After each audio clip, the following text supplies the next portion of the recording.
Praise the Lord. Greetings to you all in the name of our Lord and Savior Jesus Christ. Today's Bible verse, Joshua chapter 3 verse 7. The Lord said to Joshua, "What I do today will make all the people of Israel begin to honor you as a great man, and they will realize that I am with you as I was with Moses." ಯೆಹೋಶುವ 3ನೇ ಅಧ್ಯಾಯ 7ನೇ ವಚನ. ಯೆಹೋವನು ಯೆಹೋಶುವನಿಗೆ, ನಾನು ಇಂದಿನಿಂದ ನಿನ್ನನ್ನು ಇಸ್ರಾಯೇಲರ ಮುಂದೆ ಘನಪಡಿಸುವೆನು. ನಾನು ಮೋಶೆಯ ಸಂಗಡ ಇದ್ದ ಹಾಗೆ ನಿನ್ನ ಸಂಗಡಲ್ಲೂ ಇರುವೆನೆಂಬುದು ಅವರಿಗೆ ಗೊತ್ತಾಗುವುದು. ಇಲ್ಲಿ ದೇವರು ಯೆಹೋಶುವನ ಜೊತೆ ಮಾತನಾಡ್ತಾ ಇದ್ದಾರೆ. ಯೆಹೋಶುವನಿಗೆ ಈ ರೀತಿ ಹೇಳ್ತಾ ಇದ್ದಾರೆ, ನಾನು ಇಂದಿನಿಂದ ನಿನ್ನ ಜೊತೆ ಇರುತ್ತೇನೆ. ಮೋಶೆಯ ಸಂಗಡ ಇದ್ದ ಹಾಗೆ ನಿನ್ನ ಸಂಗಡ ಇರುತ್ತೇನೆ, ನಿನ್ನನ್ನು ಘನಪಡಿಸುತ್ತೇನೆ ಎಂಬುದಾಗಿ ಇಲ್ಲಿ ದೇವರು ಯೆಹೋಶುವನಿಗೆ ಹೇಳ್ತಾ ಇದ್ದಾರೆ. ಪ್ರಿಯರೇ, ಯಾವಾಗಿನಿಂದ? ಇಂದಿನಿಂದಲೇ. ಹೌದು, ಈ ಹೊತ್ತಿನಿಂದಲೇ ನಿಮ್ಮ ಜೀವಿತದಲ್ಲಿಯೂ ಕೂಡ ದೇವರು ನಿಮ್ಮನ್ನು ಆಶೀರ್ವದಿಸುವರು, ನಿಮ್ಮನ್ನು ಘನಪಡಿಸುವರು. ಅಂದು ಯೆಹೋಶುವನಿಗೆ ದೇವರು ಹೇಳ್ತಾ ಇದ್ದಾರೆ, ನಾನು ಮೋಶೆಯ ಸಂಗಡ ಇದ್ದ ಹಾಗೆ ನಿನ್ನ ಸಂಗಡಲ್ಲೂ ಇರುವೆನು, ನಿನ್ನನ್ನು ಘನಪಡಿಸುವೆನು ಎಂಬುದಾಗಿ. ಹೌದು, ದೇವರು ನಮ್ಮನ್ನು ಘನಪಡಿಸಿದ್ದಾರೆ ಎಂದ ಮೇಲೆ ಯಾವ ಮನುಷ್ಯರೂ ಕೂಡ ನಮ್ಮನ್ನು ಕೀಳವಾಗಿ ಕಾಣಲಿಕ್ಕೆ ಸಾಧ್ಯವೇ ಇಲ್ಲ.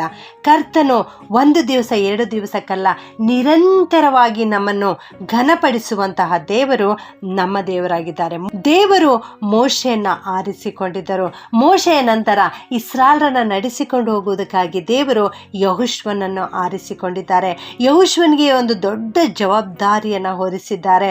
ಇಸ್ರಾಯೇಲ್ ಜನರನ್ನ ಕಾನಾನ್ ದೇಶಕ್ಕೆ ನಡೆಸಿಕೊಂಡು ಹೋಗಬೇಕು ಎಂಬುದಾಗಿ ಯೆಹೋಶುವನಿಗೆ ಹೇಳಿದ್ದಾರೆ. ಆ ಕಾನಾನ್ ದೇಶದಲ್ಲಿರುವ ಅರಸರೊಡನೆ ಯುದ್ಧ ಮಾಡಬೇಕು ಎಂಬುದಾಗಿ ಹೇಳಿದ್ದಾರೆ. ಅಲ್ಲಿರುವ ಜನಾಂಗಗಳೊಡನೆ ಯುದ್ಧ ಮಾಡಬೇಕು ಎಂಬುದಾಗಿ ಹೇಳಿದ್ದಾರೆ. ಇಂಥ ಒಂದು ದೊಡ್ಡ ಜವಾಬ್ದಾರಿ ಯೆಹೋಶುವನಿಗೆ ದೇವರು ಕೊಟ್ಟಿದ್ದಾರೆ. ಅಷ್ಟೇ ಅಲ್ಲ, ಅಲ್ಲಿರುವ ದೇಶವನ್ನು ಕೂಡ ಇಸ್ರಾಯೇಲ್ ಜನರಿಗೆ ಭಾಗ ಮಾಡಿ ಕೊಡ್ತಕ್ಕಂಥದ್ದು ಯೆಹೋಶುವನ ಜವಾಬ್ದಾರಿಯಾಗಿತ್ತು. ಈ ಎಲ್ಲ ಕಾರ್ಯಗಳನ್ನು ದೇವರು ಯೆಹೋಶುವನಿಗೆ ವಹಿಸಿದಾಗ ಯೆಹೋಶುವನು ಚಿಂತಿತನಾಗುತ್ತಾನೆ. ಇಷ್ಟು ದೊಡ್ಡ ಕಾರ್ಯ ನನ್ನಿಂದ ಮಾಡಲಿಕ್ಕೆ ಸಾಧ್ಯವಾ ಎಂಬುದಾಗಿ ಅವನು ತನ್ನ ಮನಸ್ಸಿನಲ್ಲಿಯೇ ಆಲೋಚಿಸುತ್ತಾ ಇರ್ತಾನೆ. ಈ ಜನರು ಮೊಂಡರಾಗಿದ್ದಾರೆ, ಈ ಜನರು ಗುಣಗುಟ್ಟುವ ಜನರಾಗಿದ್ದಾರೆ, ಈ ಜನರು ಮೋಶೆಗೆ ಅಧೀನರಾಗುತ್ತಿರಲಿಲ್ಲ, ಇನ್ನು ಮೇಲೆ ನನಗೆ ಅಧೀನರಾಗುತ್ತಾರೆ ಎಂಬುದಾಗಿ ಅವನು ಯೋಚಿಸಿ ಕಳವಳ ಪಡ್ತಾನೆ. ಆಗ ನಮ್ಮ ಕರ್ತನು ಕನಿಕರ ಉಳ್ಳ ದೇವರು, ನಮ್ಮ ಕರ್ತನು ಮನಮರುಗುವಂಥ ದೇವರು. ಆದುದರಿಂದ ಯೆಹೋಶುವನ ಮೇಲೆಯೂ ಮನಮರುಗಿ ಈ ಮೇಲಿನ ವಾಕ್ಯವನ್ನು ಹೇಳ್ತಾ ಇದ್ದಾರೆ, ನಾನು ನಿನ್ನನ್ನು ಘನಪಡಿಸುವೆನು ಎಂಬುದಾಗಿ. ಮೋಶೆಯ ಸಂಗಡ ಇದ್ದ ಹಾಗೆ ಇನ್ನು ಮುಂದೆ ನಾನು ನಿನ್ನ ಸಂಗಡ ಇರುತ್ತೇನೆ ಎಂಬುದಾಗಿ ದೇವರು ಹೇಳಿದರು. ಆ ಹೇಳಿದಂತೆಯೇ ಈ ವಾಕ್ಯವನ್ನು ಅವನ ಜೀವಿತದಲ್ಲಿ ಪೂರ್ತಿ ಮಾಡಿದರು. ಪ್ರಿಯರೇ, ಕರ್ತನು ಹೇಳಿದಂತೆಯೇ ದೇವರು ಯೆಹೋಶುವನನ್ನು ಘನಪಡಿಸಿದರು. ಹೌದು, ಅದೇ ದೇವರು ಇವತ್ತು ನಿನ್ನನ್ನೂ ಕೂಡ ಉನ್ನತಿಗೆ ತರಲು ಮನಸ್ಸು ಮಾಡಿದ್ದಾರೆ, ನಿನ್ನನ್ನು ಘನಪಡಿಸಲು ಮನಸ್ಸು ಮಾಡಿದ್ದಾರೆ. ಅದಕ್ಕಾಗಿ ನೀನು ಮಾಡಬೇಕಾದ ಕಾರ್ಯಗಳೆಂದರೆ, ಮೊದಲನೇದಾಗಿ ಧರ್ಮೋಪದೇಶ ಕಾಂಡ 28:1 ಪ್ರಕಾರ ನೀನು ನಿನ್ನ ದೇವರಾದ ಕರ್ತನ ಮಾತಿಗೆ ಕಿವಿಗೊಡಬೇಕು. ಆಗ ಈ ಭೂಮಿಯಲ್ಲಿರುವ ಎಲ್ಲ ಜನಾಂಗಗಳಿಗಿಂತಲೂ ನಿನ್ನನ್ನು ಮೇಲಾಗಿ ಮಾಡುತ್ತಾರೆ, ಉನ್ನತ ಸ್ಥಾನಕ್ಕೆ ತರುತ್ತಾರೆ.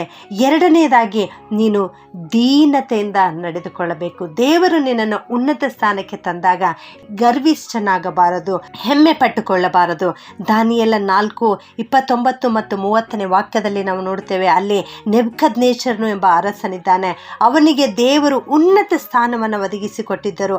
ಆಗ ಅವನು ತನ್ನನ್ನು ತಾನು ಹೆಚ್ಚಿಸಿಕೊಳ್ಳುತ್ತಾನೆ, ಹೆಮ್ಮೆ ಪಟ್ಟುಕೊಳ್ಳುತ್ತಾನೆ. ನಾನು ಕಟ್ಟಿರುವ ಈ ಬಾಬೇಲ್ ಪಟ್ಟಣ, ನಾನು ಕಟ್ಟಿರುವ ಈ ಅರಮನೆ ಎಂಬುದಾಗಿ ಅದರ ಬಗ್ಗೆ ಅವನು ಹೆಚ್ಚಿಸಿಕೊಳ್ಳುತ್ತಾ ಇರುವಾಗ, ಅವನು ಕೊಚ್ಚಿಕೊಳ್ಳುತ್ತಾ ಇರುವಾಗ ದೇವರು ಅವನನ್ನು ಮನುಷ್ಯರಿಂದ ತಳ್ಳಿಬಿಟ್ಟರು. ಅವನು ಮೃಗವಾದನು. ಮೃಗದಂತೆ 7 ವರ್ಷಗಳ ಕಾಲ ಅವನಿಗೆ ಬುದ್ಧಿ ಬರುವವರೆಗೆ ಅವನು ಹುಲ್ಲು ತಿನ್ನಬೇಕಾಗಿತ್ತು. ಪ್ರಿಯರೇ, ಆದುದರಿಂದ ಇನ್ನು ಮುಂದೆ ದೇವರು ನಿನ್ನನ್ನು ಘನಪಡಿಸಲಿಕ್ಕೆ ಇಷ್ಟವುಳ್ಳವರಾಗಿದ್ದಾರೆ. ನೀನು ಆತನ ಮಾತಿಗೆ ಕಿವಿಗೊಡು, ನೀನು ಆತನ ಮುಂದೆ ದೀನತೆಯಿಂದ ನಡೆದುಕೋ. ಖಂಡಿತವಾಗಿಯೂ ದೇವರು ಇಂದಿನಿಂದಲೇ ನಿನ್ನನ್ನು ಉನ್ನತಿಗೆ ತರುತ್ತಾರೆ, ನಿನ್ನನ್ನು ಘನಪಡಿಸುತ್ತಾರೆ. ಪ್ರಾರ್ಥನೆ ಮಾಡಿಕೊಳ್ಳೋಣ. ಪ್ರೀತಿಯ ಪರಲೋಕದ ತಂದೆಯಾದ ದೇವರೇ, ನಿನಗೆ ಸ್ತೋತ್ರ ಉಂಟಾಗಲಿ ಸ್ವಾಮಿ. ಅಂದು ಯೆಹೋಶುವನನ್ನು ನೋಡಿ ಮೋಶೆಯ ಸಂಗಡ ಇದ್ದ ಹಾಗೆ ನಿನ್ನ ಸಂಗಡಲ್ಲೂ ಇರುವೆನು, ನಿನ್ನನ್ನು ಘನಪಡಿಸುವೆನು ಎಂಬುದಾಗಿ ವಾಕ್ಯವನ್ನು ಹೇಳಿ ಆ ವಾಗ್ದಾನದ ವಾಕ್ಯವನ್ನು ಅವನ ಜೀವಿತದಲ್ಲಿ ಪೂರ್ತಿ ಮಾಡಿದ್ದೀರಿ ತಂದೆಯೇ, ನಿನಗೆ ಸ್ತೋತ್ರಪ್ಪ. ಅದೇ ವಾಕ್ಯವನ್ನು ಇವತ್ತು ನಮ್ಮೆಲ್ಲರ ಜೀವಿತದಲ್ಲಿ ಕೊಡ್ತಾ ಇದ್ದೀರಿ ಸ್ವಾಮಿ, ನಿಮಗೆ ಸ್ತೋತ್ರಪ್ಪ. ಪ್ರಾರ್ಥನಾ ಪೂರ್ವಕವಾಗಿ ಈ ವಾಗ್ದಾನವನ್ನು ಸ್ವೀಕರಿಸಿಕೊಳ್ಳುತ್ತೇವೆ ಸ್ವಾಮಿ. ಈ ವಾಗ್ದಾನವನ್ನು ಗಟ್ಟಿಯಾಗಿ ಹಿಡಿದುಕೊಳ್ಳುತ್ತೇವೆ ಕರ್ತನೆ. ನಮ್ಮೆಲ್ಲರ ಜೀವಿತದಲ್ಲಿಯೂ ಕೂಡ ಈ ವಾಗ್ದಾನವನ್ನು ನೆರವೇರಿಸು ಸ್ವಾಮಿ. ಇಂದಿನಿಂದಲೇ ನಮ್ಮೆಲ್ಲರನ್ನ ಘನಪಡಿಸು, ಉನ್ನತ ಸ್ಥಾನಕ್ಕೆ ಏರಿಸು. ಈ ಪ್ರಾರ್ಥನೆಯನ್ನು ಯೇಸುವಿನ ನಾಮದಲ್ಲಿ ಬೇಡುತ್ತೇನೆ ತಂದೆಯೇ, ಆಮೆನ್.